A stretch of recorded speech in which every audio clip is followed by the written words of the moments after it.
2024 সালের Ray Martin প্রশ্নবিচিত্রার second summative পরীক্ষায় তৃতীয় শ্রেণীর বাংলা প্রশ্ন ও উত্তর সহ তোমাদের সঙ্গে আলোচনা করছি। আজকে আমি বসিরহাট প্রাথমিক বিদ্যালয়ের প্রশ্নগুলি তোমাদের সঙ্গে আলোচনা করব।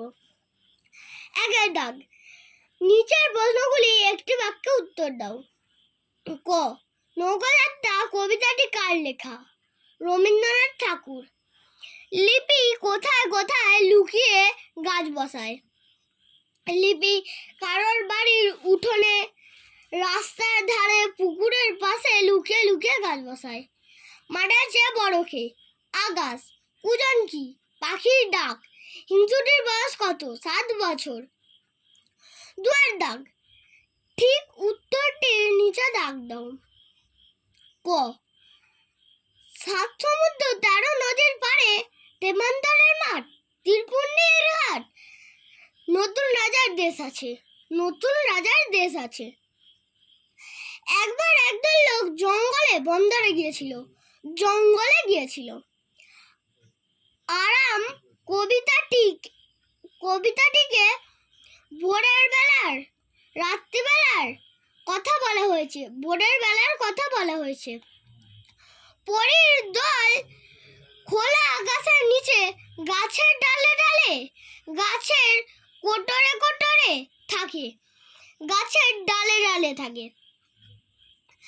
হিংসুটি তার দিদির খাবারের দিকে তাকিয়ে ভ্যাঁ করে কেঁদে ফেললো, হেসে ফেললো, খেয়ে ফেললো, কেঁদে ফেললো।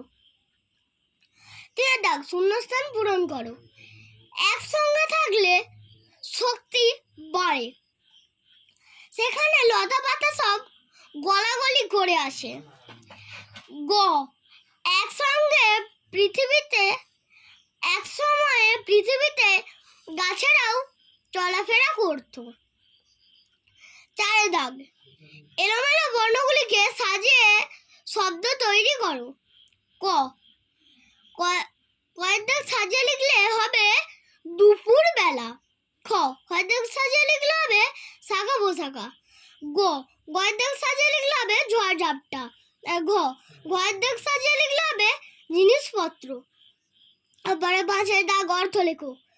ক, দমকা, দমকা মানে হঠাৎ বেগে ছুটে আসা। খ, দুর্ভাবনা মানে মন্দ চিন্তা। গ, ঝিঝি মানে দিদি। ঘ, আরাম, আরাম মানে আনন্দ।